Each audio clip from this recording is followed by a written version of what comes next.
Welcome to the Christmas Day service at the First Unitarian Universalist Society, the traditional lands of the Western Abenaki people now known as Burlington, Vermont. The staff members, several staff members here at the Society, Sam Weitzel, David Ruffin, Christina Fulton, James Stewart, David McFeeters, and Erica Reef have joined me and Woody Fulton and Margot Whitcomb in bringing you a story. The story is called Elijah's Angel.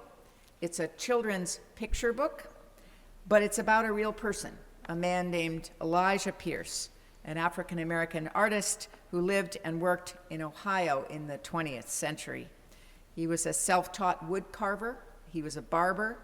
He became celebrated for his art toward the end of his life, but this story happens earlier, when he was living and working in a neighborhood of Columbus, where he had many friends, and one in particular, a little boy named Michael.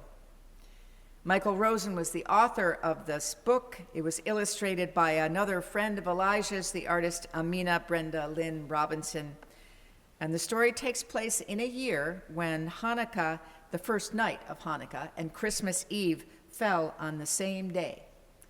The story is about Elijah, who was a devout Christian, a preacher in his own right, and Michael, whose family was Jewish, found the right way to celebrate the holidays and life and their love for one another.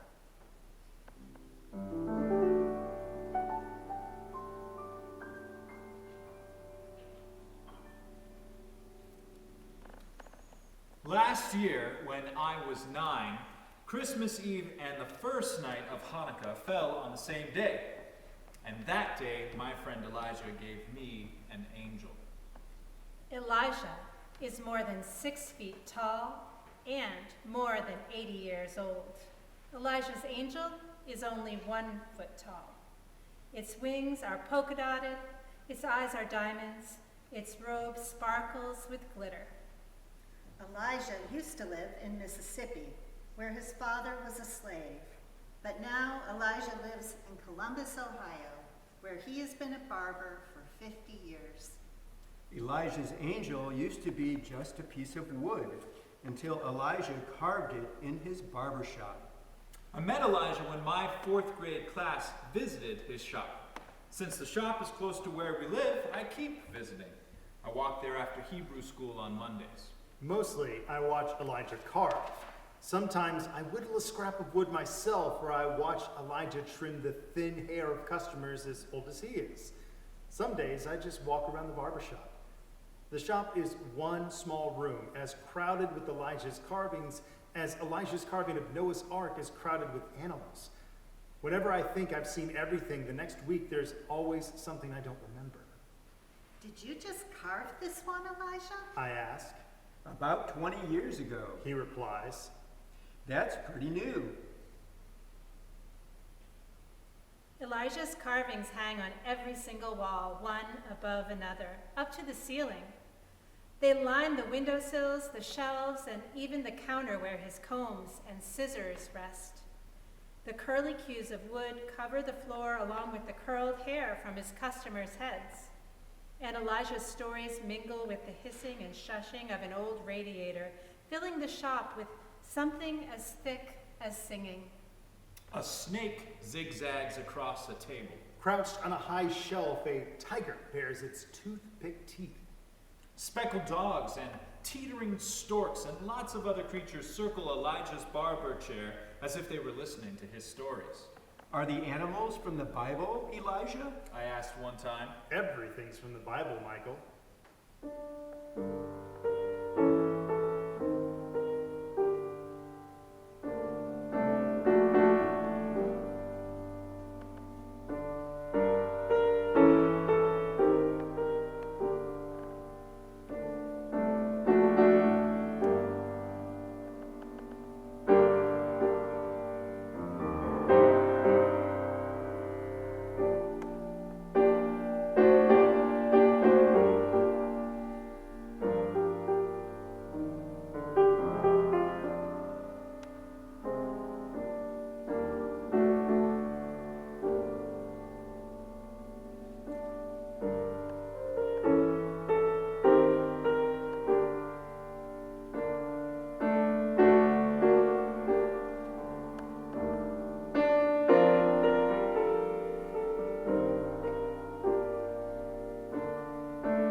so I can buy one of Elijah's animals, the pelican maybe, or the Dalmatian.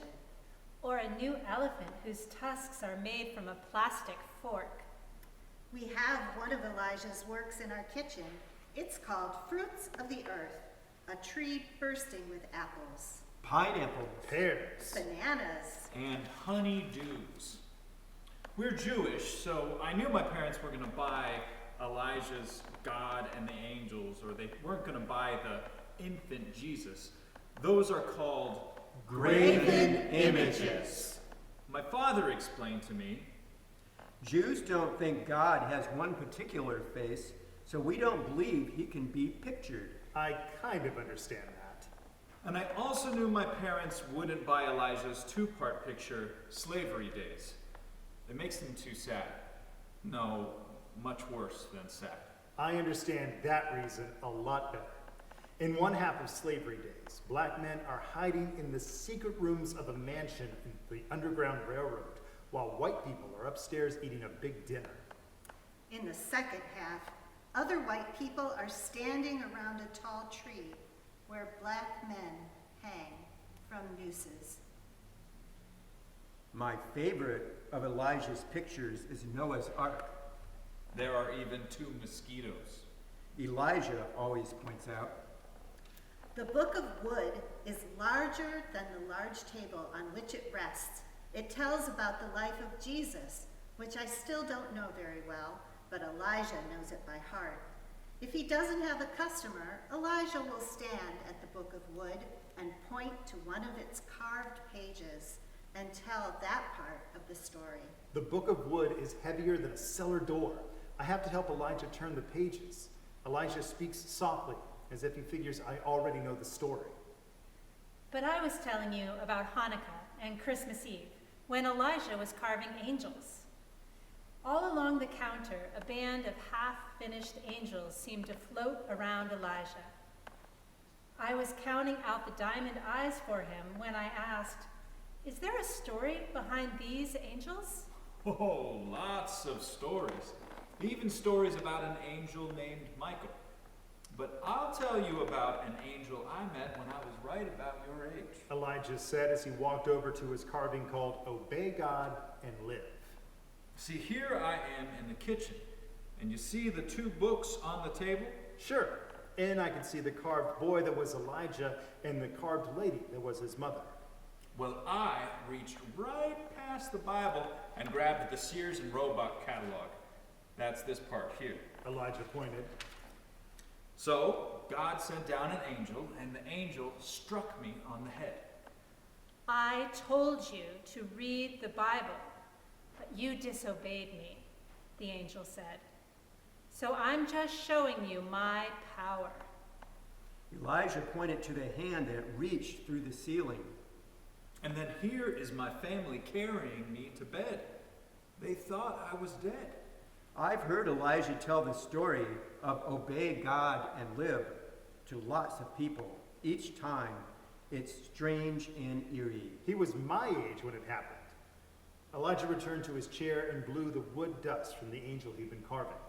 So now, just about everything I carve is a piece of the Bible. I should have been a preacher. People like to ask about my pictures, and I can tell them the gospel, and they listen, like you, Michael. Even though Elijah talks about Jesus and the Bible more than anyone I've ever met, I never thought about being the only visitor who wasn't a good Christian. I also didn't think about being 75 years younger or a different color from the other people at Elijah's. I just thought Elijah and I were friends. We shared time together the way Hanukkah and Christmas shared the same day that year. Let's pause for just a few moments of reflection right here.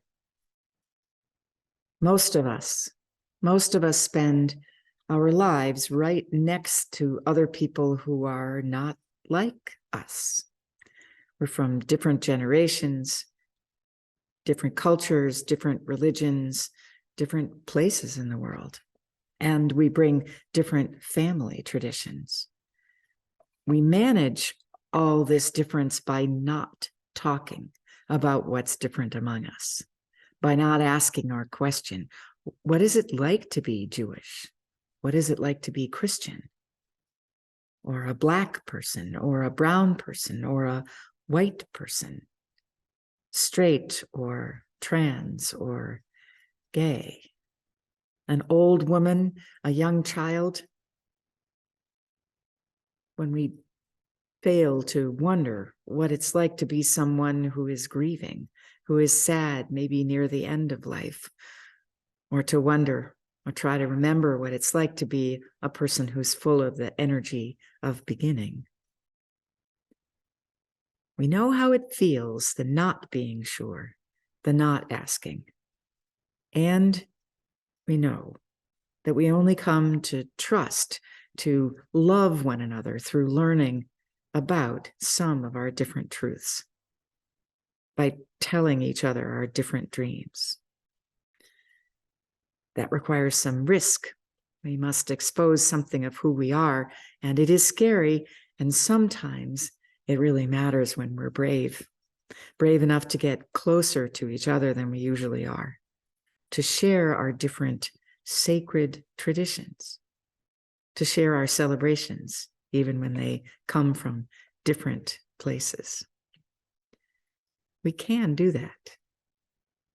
That's what this story is about for me, reminding us that we can do that.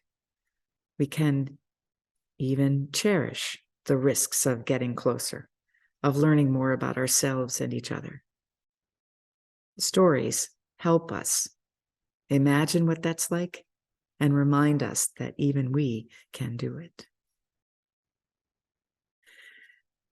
So take a moment, just a moment, and we'll be quiet together.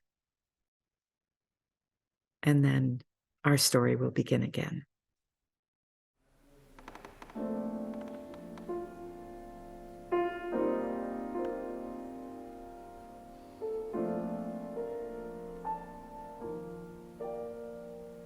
Elijah said, "Here's another thing about angels, Michael. One is watching over you right now. God created angels before he created people, so the angels could guide us." I had heard of guardian angels before, though I was sure there couldn't be one for a Jewish boy like me. But I didn't say anything. I just listened to Elijah's hoarse voice and watched the flecks of wood flying from his blade. We talked about school and whittled. I was making a whale until it was time to leave. I wished Elijah a Merry Christmas, and we shook hands as usual, and then Elijah didn't let go of my fingers. With his free hand, he reached for one of the new glittering polka-dotted angels. Merry Christmas, Michael. I wanted you to have this special angel. He said as he placed the carving in my hand.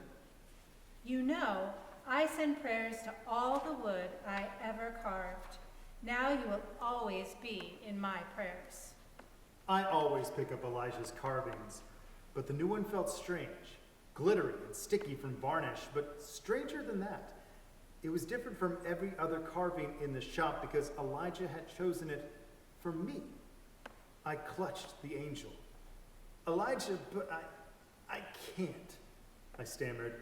"Someone may want to buy this one." Now, don't go being polite. Merry Christmas, Elijah repeated. But how could I bring home a Christmas angel for Hanukkah? Well, better zip it up inside your jacket, Elijah suggested.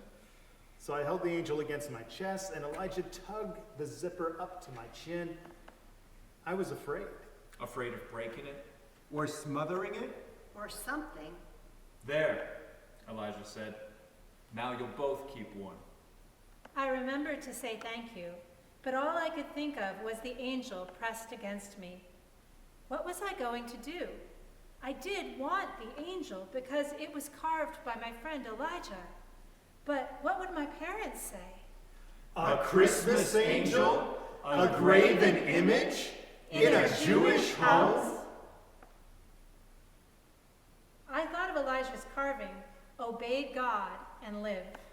What if that hand crashed through the roof of our house? Would the hand seize the carved angel? Would it strike me on the head? Was I disobeying God? I dashed through our back door, rushed to my bedroom, and sealed the angel inside an old tackle box I called my safe. Inside it are the silver dollars my grandfather gives me each Hanukkah. But I could still feel the angel's eyes on me, watching me as if it were really my guardian angel.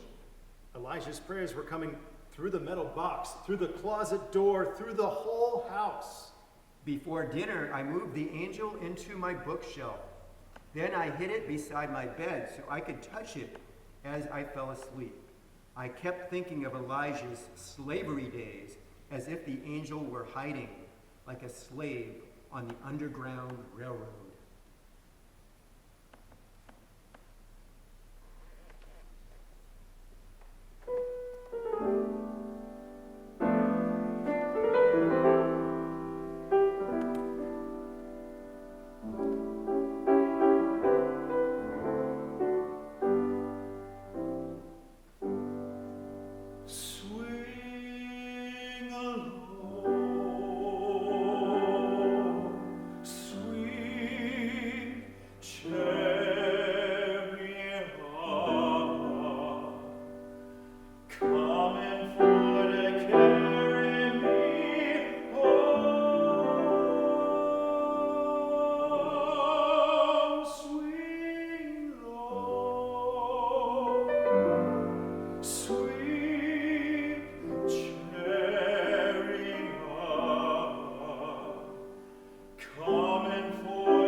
First night of Hanukkah, which was also Christmas Eve, my mother and father and I stood around the menorah I had made it out of painted spools and sequins at Hebrew school.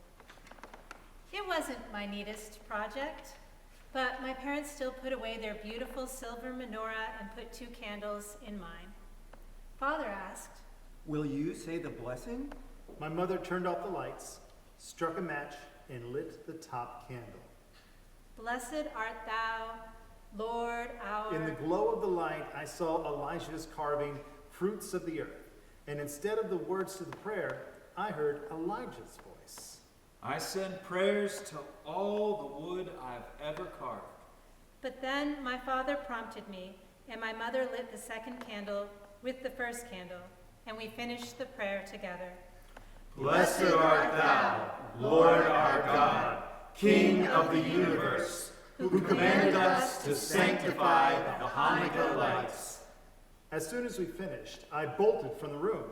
What's so urgent? My mother called, and when I returned in a minute with the angel behind my back, I said, and thrust the angel towards my parents.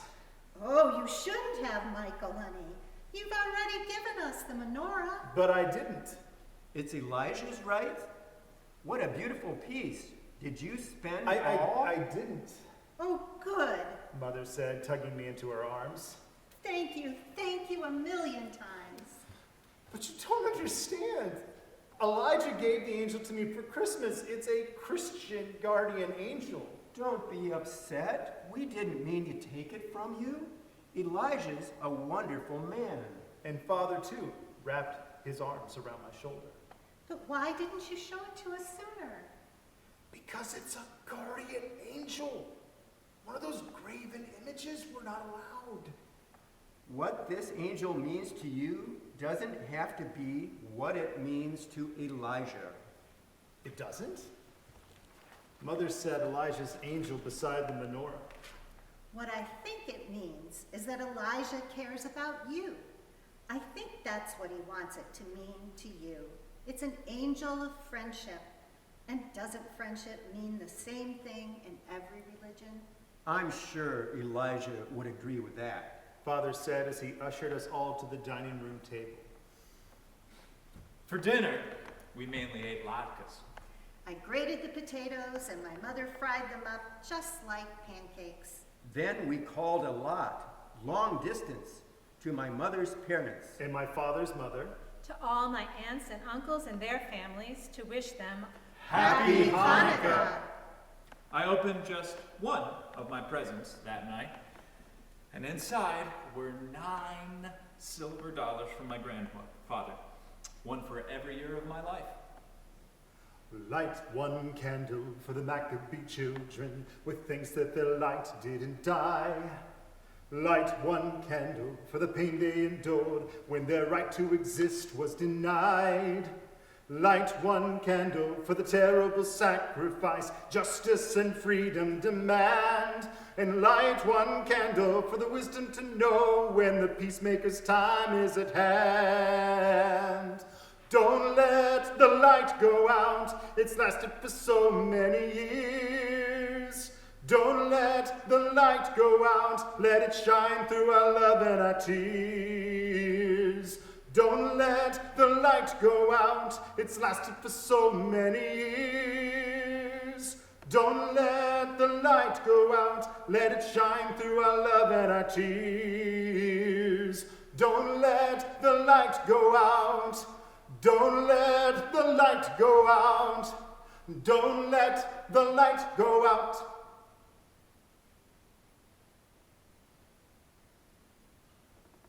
When it was finally time for bed, I lifted the angel from the kitchen counter.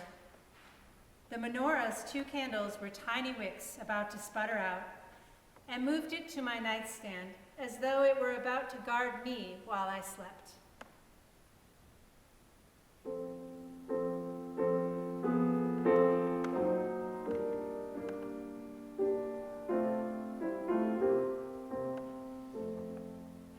On Christmas morning, I peeled the hardened wax from the menorah and wrapped my present in Hanukkah gift wrap. Then my parents and I wrapped ourselves up in winter coats. Since there was no traffic, we walked down the middle of our snowy street, the only people outside, a Jewish family out for a walk on Christmas morning. We made it all the way to Elijah's barbershop without seeing a moving car or another person. And our footprints connected our house and his barbershop in a perfect dotted line.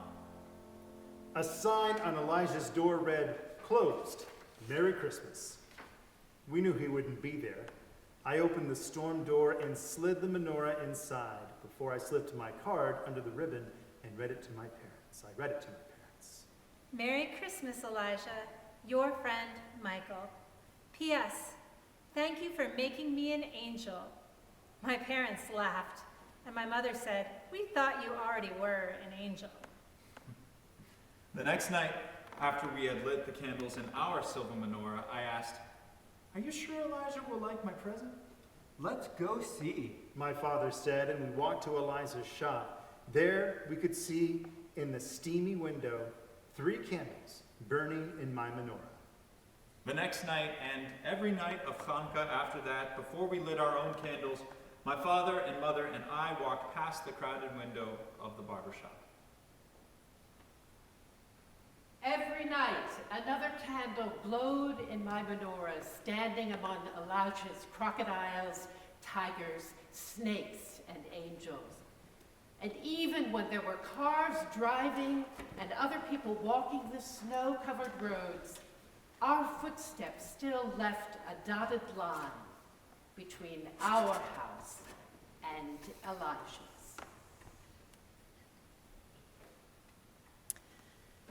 And there ends our story.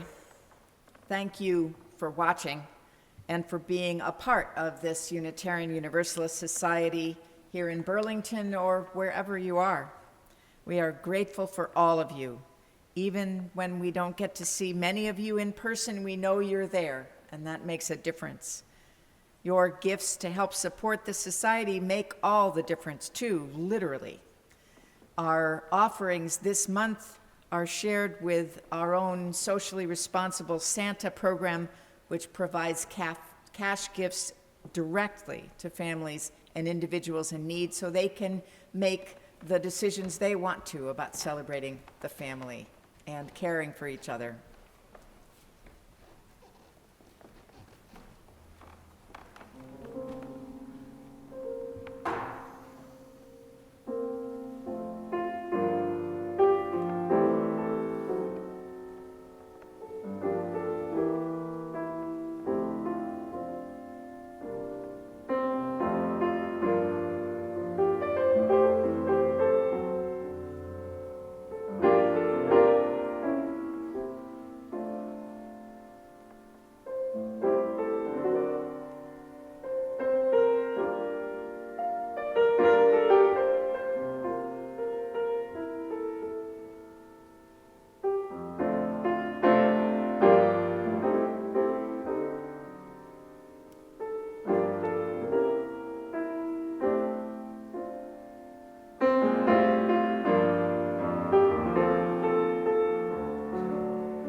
We wish you all a wonderful Christmas, a happy Hanukkah, and a blessed solstice, and a new year filled with hope and joy and possibility and love.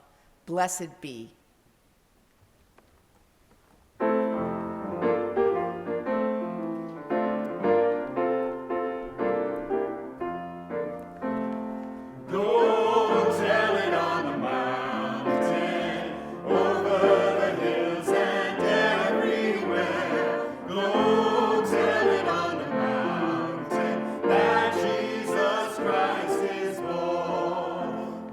Shepherds kept their watching, or silent flocks by night.